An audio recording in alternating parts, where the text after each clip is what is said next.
morning.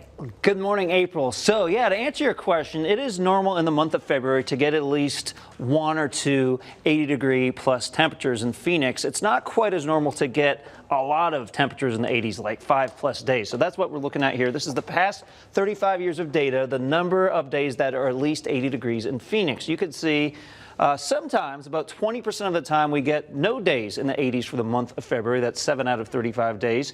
And often we get at least 1 day in the 80s in the month of February, about 80% of the time. But look what happens as we go to maybe 5 or more days of temperatures in the 80s for February. Only 30% of the time that happens, and only 11% of the time do we get 10+ days for the month of February. But maybe we can answer this question in a different way. Now let's look at the number of times Phoenix hits at least 80 degrees before Valentine's Day. Why did I pick that? Well, Valentine's Day halfway through the month. So obviously, when we're looking at just the first half of the month, it's not quite as common. We're going to get our friend Cupid to help us out here. So you could see almost half of the time we get no days in the 80s before Valentine's Day. How about at least 1 day in the 80s? That happens a little more than half the time in February before Valentine's Day. How about 5 or more days? Here's where things become a lot less common.